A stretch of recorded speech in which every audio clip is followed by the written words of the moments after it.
Hello everyone, and in today's video we'll be looking at episode 27 of What If Civilization Started Over. And in the last episode we saw Asia being fully controlled, fully taken, as well as North America, and a lot happened. So let's begin with this video.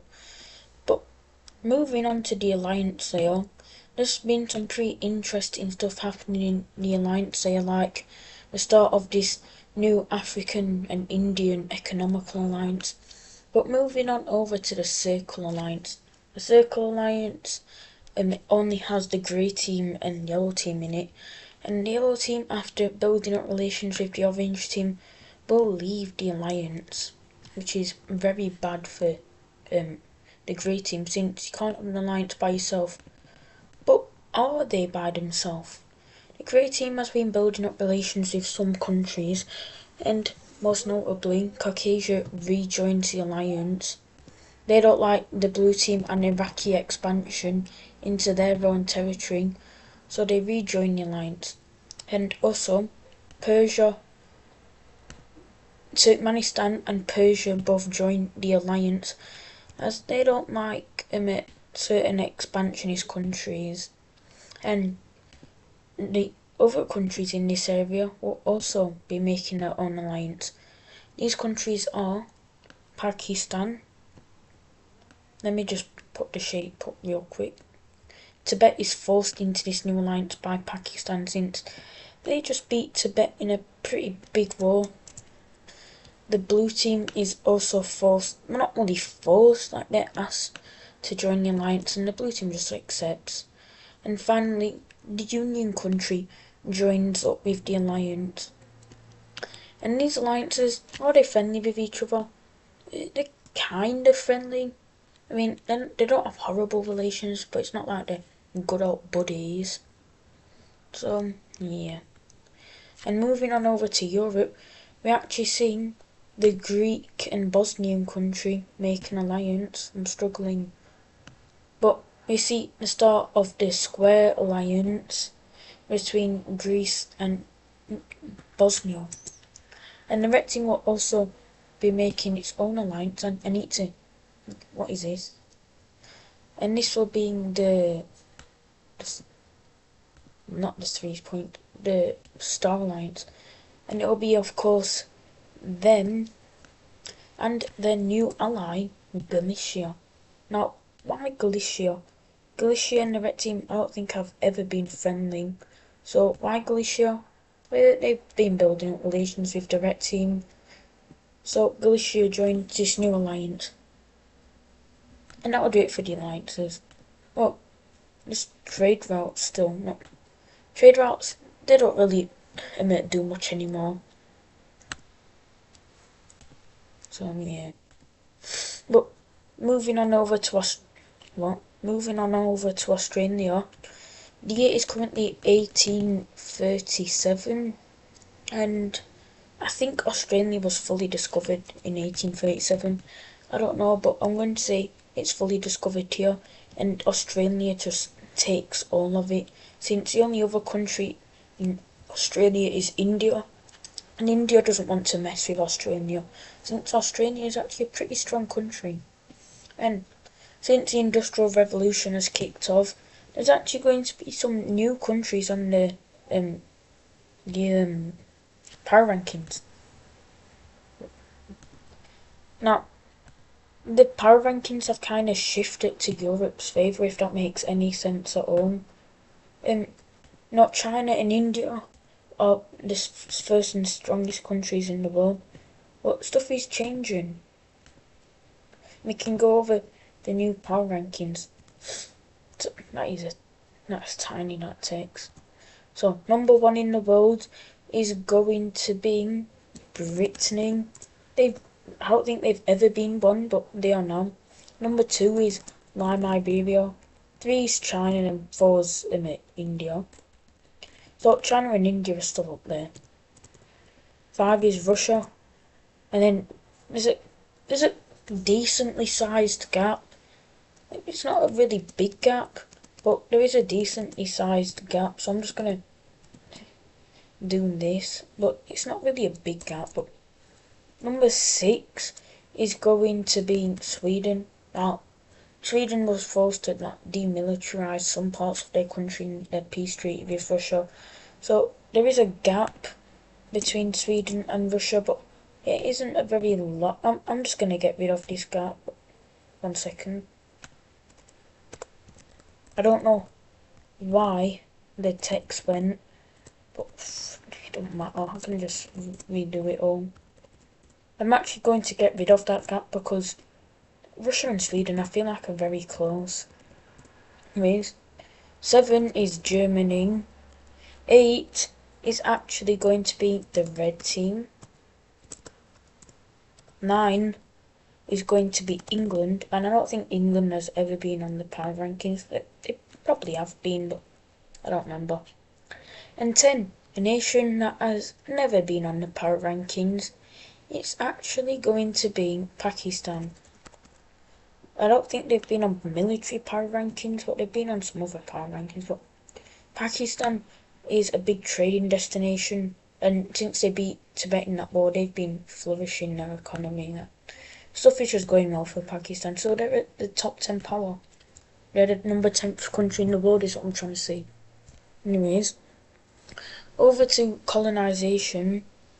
Pretty much all of South America is taken, but we're going to see the brown Argentinian country make a treaty with Australia. So we can look at said treaty.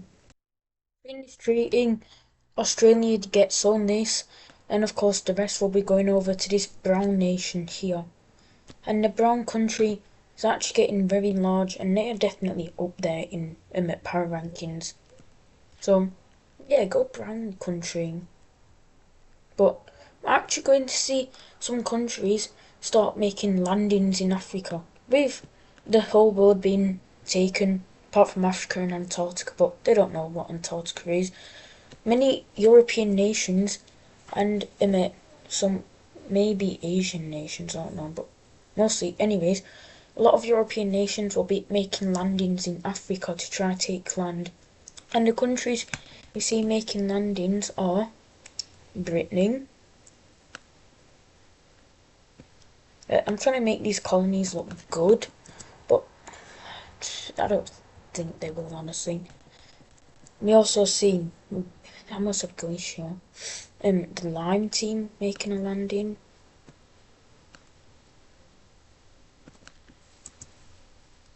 I'm trying to make these borders look decent, but it's very hard. We see Galicia, who hasn't had a colony in a very long time, but they actually don't make a colony. They invade South Africa, and I'm not gonna lie, South Africa is nothing compared to Britain.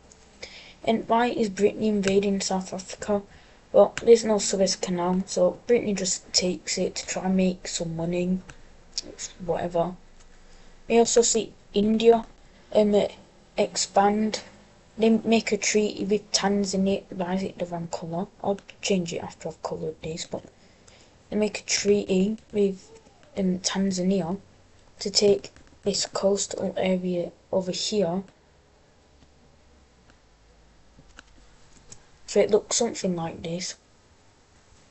We also see England making a landing, since England just wants their colonies. And I'm going to say they make a landing, not bordering, but very close to the Brittany landing, because I don't know, they just do. And finally, the last country we see making a landing is Yellow France. There's a lot of nations over here, but I'm gonna say Yellow France makes a colony right over here. And over to Portugal and Germany that have already had colonies, they're going to expand their colonies. Germany, with the threat of Nigeria invading this colony once again, will expand their colony greatly into this Ghanaian, I don't know about Ghana, but this area here. And Portugal is just kind of doing their own thing. They don't really care what anyone says. Portugal is just kind of isolationist.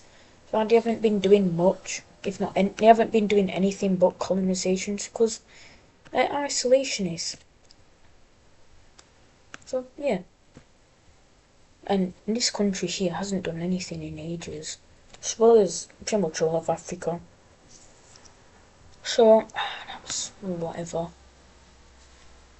So, moving on over to Carthage.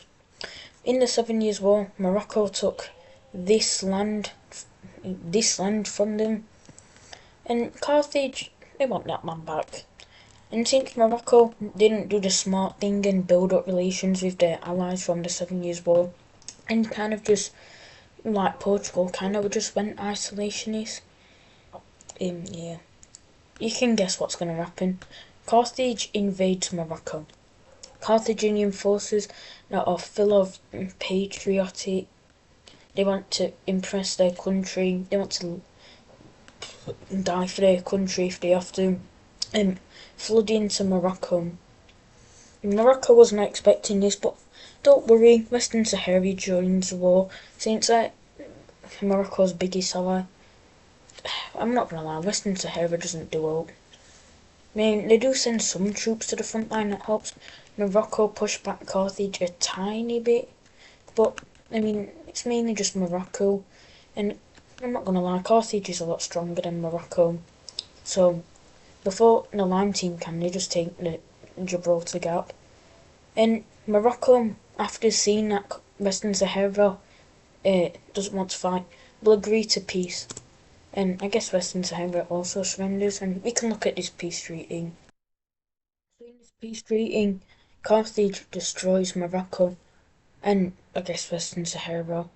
And these two countries will actually be uniting, and they're going to have two capitals. I'm going to keep it as Morocco's colour. I'm actually going to make the country's colour a bit different. So yeah, new union, I really like this colour. They're going to have two capitals, and it'll be not the African Union, since, I mean, I don't want to just straight up copy a name, so it's going to be the the Moroccan Union. Yeah, it's definitely not extremely weak. Anyways, that doesn't matter. Moving on over to Korea. Korea and this green team, they have been quite friendly, and I know the green team is only new, but sorry. The green team, after the dictators died after being assassinated, their son's now in charge, and the son hates Korea. So yeah, Korea's going to be invading this country. Now it's very weird. Korea literally helped this country become a country, and they're invading it. And I'm not gonna lie, the green country was never really strong. They always just emit. I can't think. If anyone ever threatened to invade the green country, for example, China always threatened to invade the green country, and Korea would stand up for them. And since China doesn't want to fight Korea, even though they're a lot stronger than Korea, they just left it alone. But over to Japan. Japan has been doing nothing since they got their independence, and I found out their previous capital was over here. But that don't matter. Japan, after seeing this war, it's going to lead to a civil war. Now, why is it going to lead to a civil war? Well, there's two, not ideologies, but two opinions in Japan. One of the opinions from this war is, I can't speak.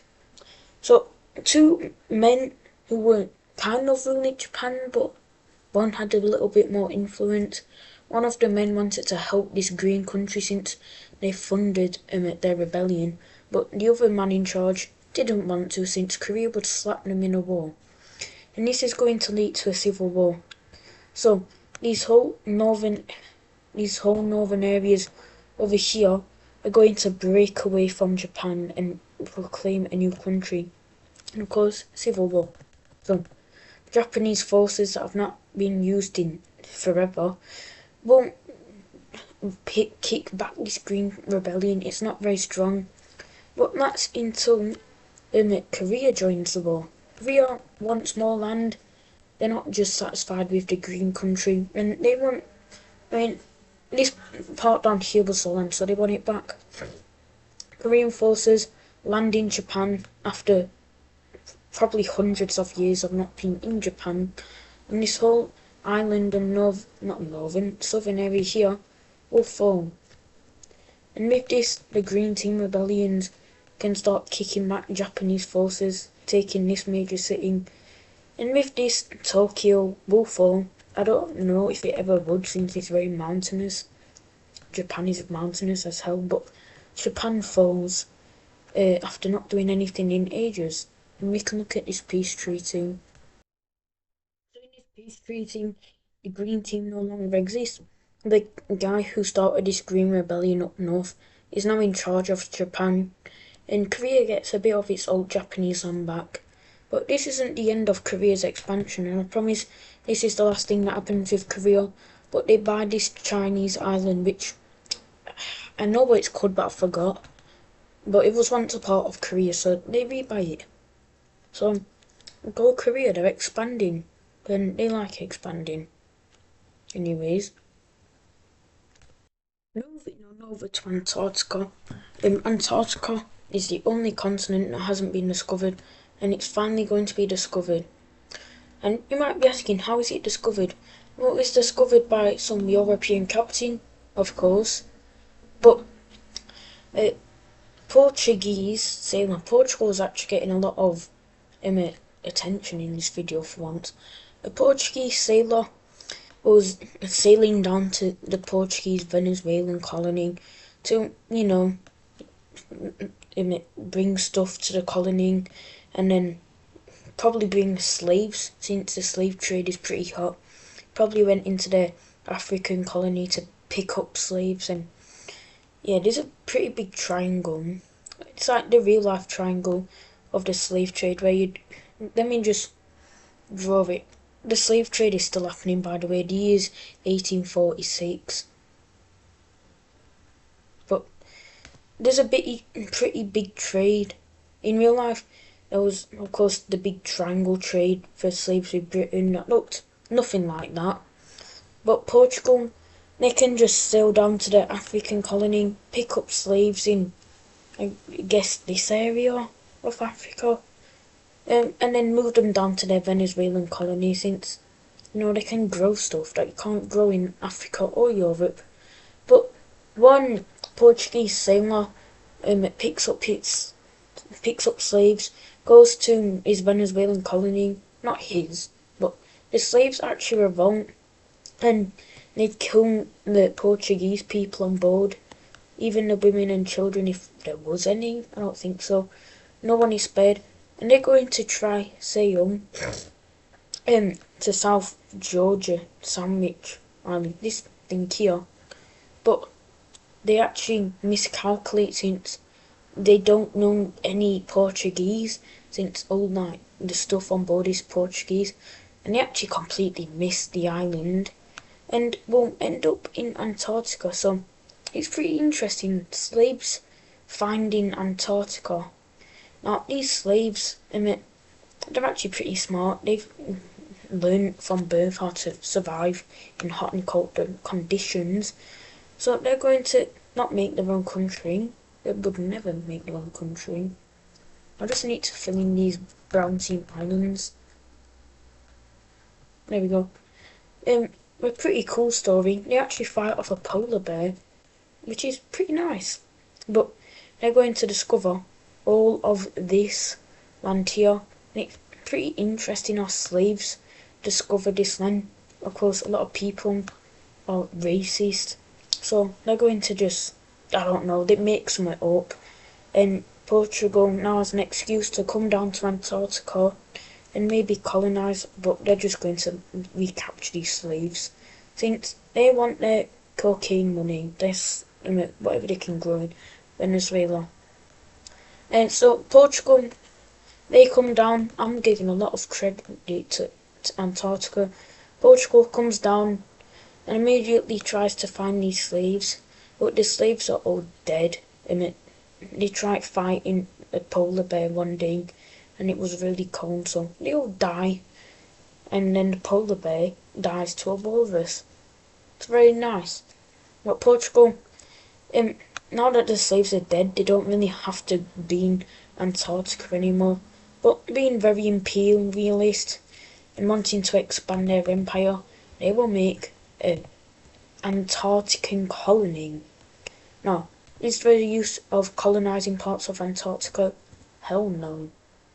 I mean, you can probably sell fur, but there is really no use. But I don't know, Portugal just wants land. So they actually don't have a very large colony empire. I mean, well, they do, but anyways, Portugal will discover all of this, and then we'll be taking a lot of it before anyone else tries to take it, like the brown team. So there will be no Antarctica conference. Antarctica won't be divided up. It will rather just be no one's or Portugal's. Portugal has a very large colony, but I don't think they'd keep this forever. But that'll do it for today's episode. Really hope you've enjoyed it, and bye everyone.